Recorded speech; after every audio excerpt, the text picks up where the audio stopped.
some of you have heard me talk about this in the past, but um, I largely came to this practice through reading.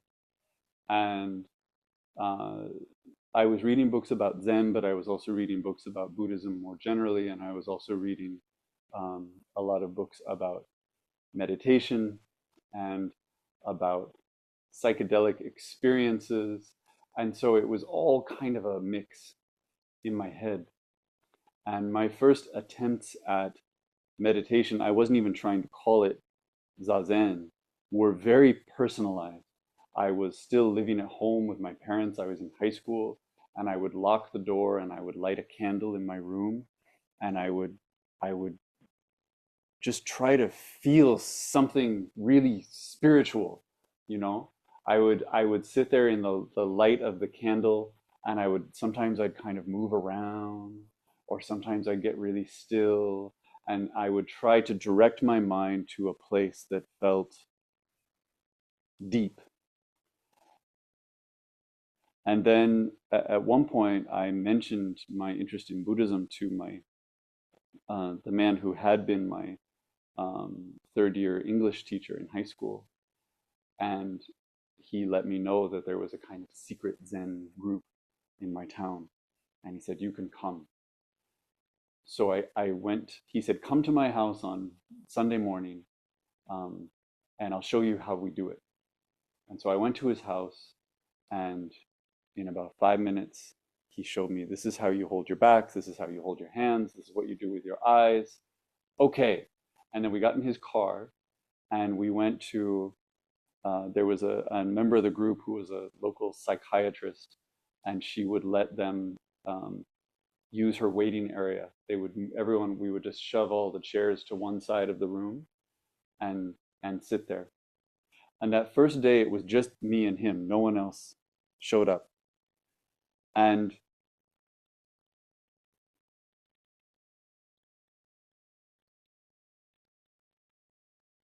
that day, I think in many ways, even though I had been kind of a seeker, and even though I was trying to find something, and even though I had been sincere, that day in many ways was the beginning of what I would call my spiritual life. Because for the first time, I attempted to do something like spiritual practice with some accountability.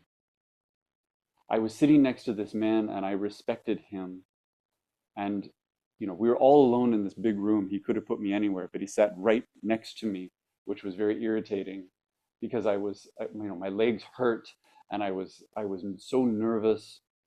And I remember so vividly, there was an ant that crawled up my leg, and then it crawled up my hands, and it went all the way through across my whole body, and it went across the front of my neck, and then it went back down, and it crawled down to my other wrist, and then it eventually went down.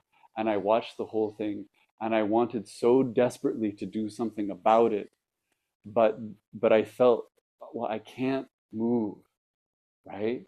This is Zen. And so I didn't move. I stayed there. And that staying there was something I never would have done if he wasn't sitting next to me.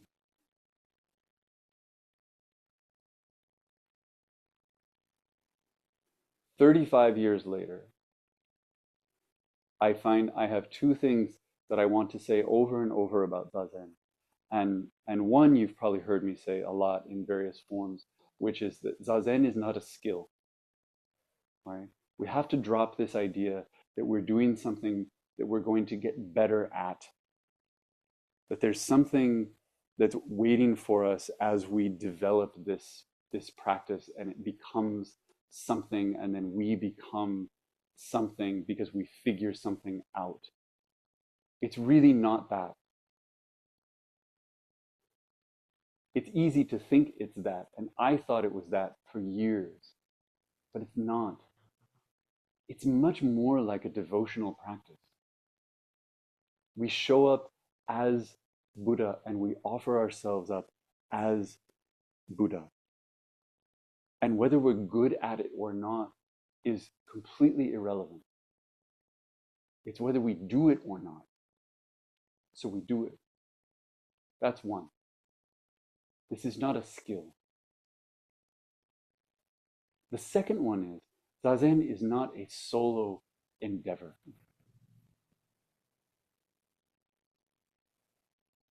This practice is not something that we do alone. And we can make that very abstract if we want. And we can say that anything we do in the company of all beings, or even that we do it in the company of all Buddhas, even if we're in a cave by ourselves. And that's true and that's beautiful, but that's not what I mean. I mean, we're actually not supposed to take this up as something we do alone. We might do it alone sometimes in our home. But from the beginning, when we encounter this practice, if we feel that this has something to offer, if we feel that feeling of offering ourselves up through this practice, we try to find a way to do it with other people. We invite other people in.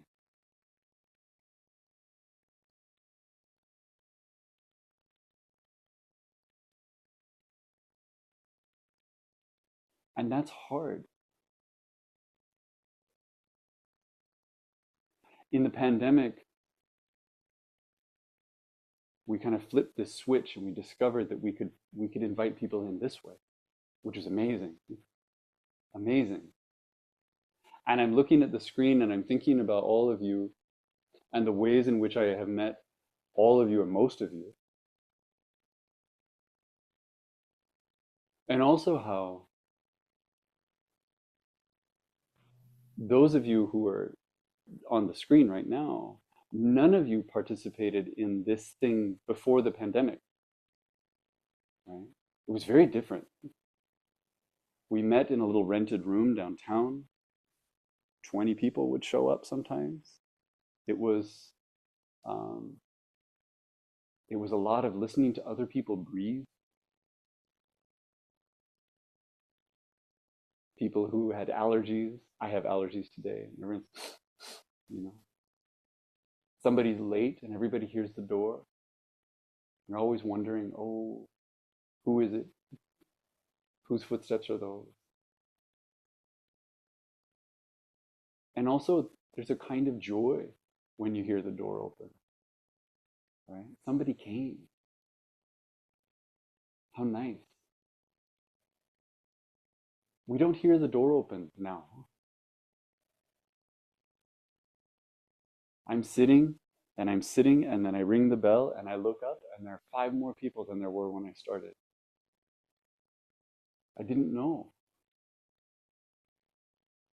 But I like that part.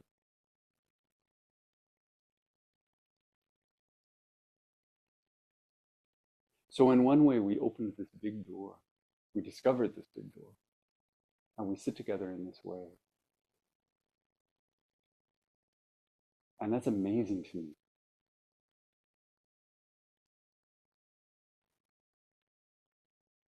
But one thing I wanted to say today is that I also still really want for everyone to have the experience of sitting with someone else in a room. Somehow. So if you live far away and there's another group, even if that group doesn't feel like a fit, and sometimes people say that. They say, yeah, there's another group, but I went and we didn't click. I understand. But as long as you don't think there's something dangerous happening there, as long as it's a safe place, drop in on them sometimes. Show up on a random Sunday morning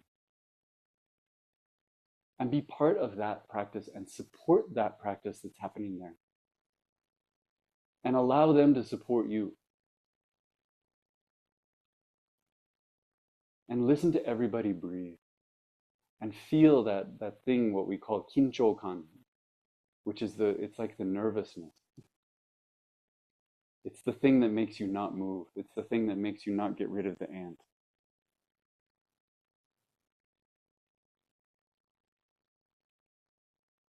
I feel it.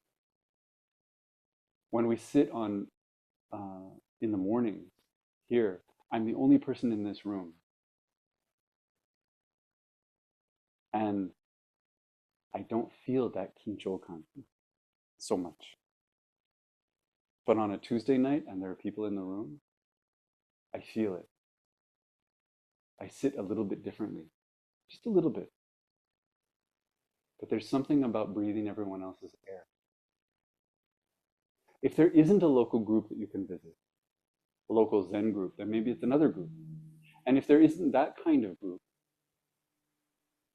then part of what I wanted to say tonight is maybe you should start one. You can do that.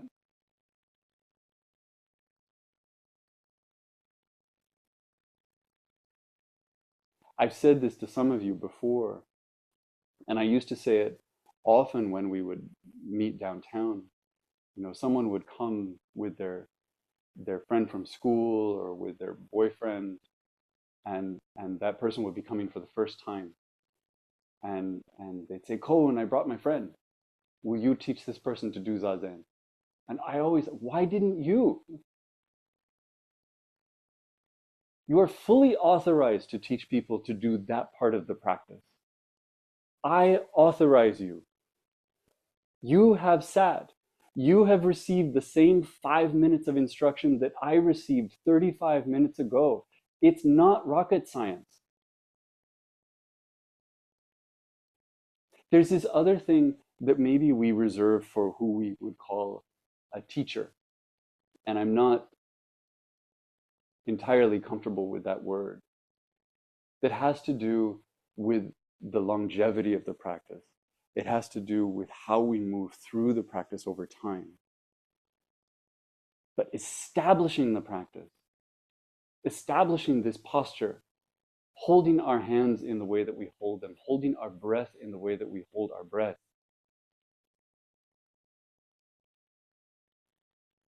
You're all more than qualified to invite someone into this practice that's been going on for thousands of years. Because you've done it and you know how to hold that in your body. So share it. You invite someone into your living room, you invite someone into your garage, or if you feel ambitious, you rent a room somewhere and you put up a poster and you say, come in.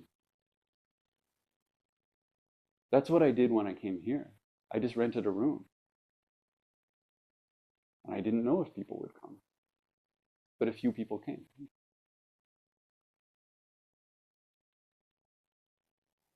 It's not easy. It's a little bit awkward. But there's no actual obstacle to it. And it's kind of like a book club. You can set it up to be every day or every week or every month. Maybe it's the first Saturday of the month. A few people get together and someone rings a bell. And if you want to, at the end, maybe someone reads a paragraph from a classical teaching or from a modern book, something they found inspiring. And in this way, we're still offering the same practice that we offer here. We're still offering to everyone, but we're also offering to this person who's across from us.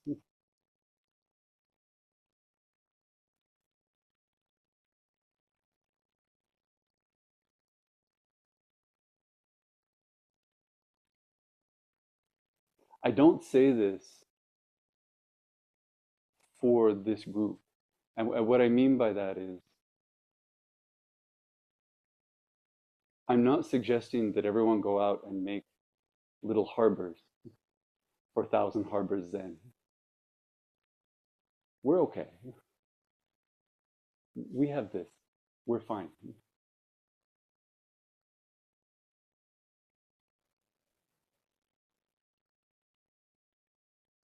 But I also feel that if this if this is really functioning, if this is really doing what we intend, then it's bringing the practice further out into the world. And most of the time, as we've talked about, that is kind of invisible. It's about how we hold ourselves and how we hold others. It's how we silently hold this tradition and move in our relationships and in our encounters. But it could also be explicitly sharing the practice beyond where we are right now.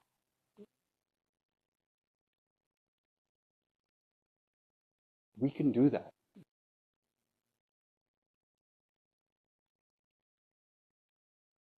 We can have that conversation with someone at work who says, I've always been curious about that. And you say, well, come over. You could even say, come over on Tuesday night. And we'll sit together, but we'll also sit together.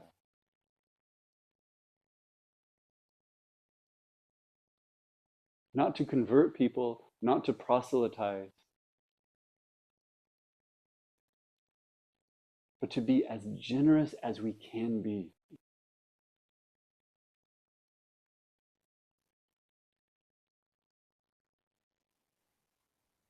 To open the door as wide as we possibly can.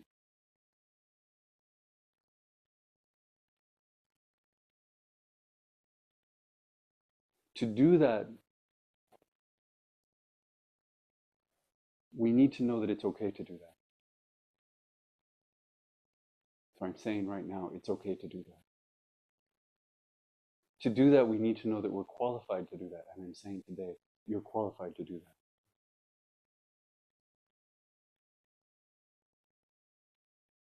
Part of the beauty of this practice is it's so simple. We can literally do it anywhere. We can carry this with us, with nothing else. We don't need any tools. We don't need any special anything. We don't need incense and we don't need bells. As long as we are able to breathe,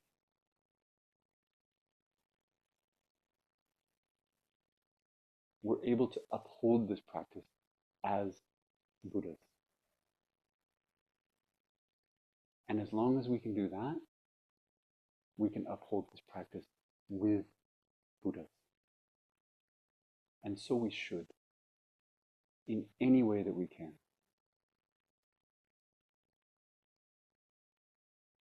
And that's where I'll stop.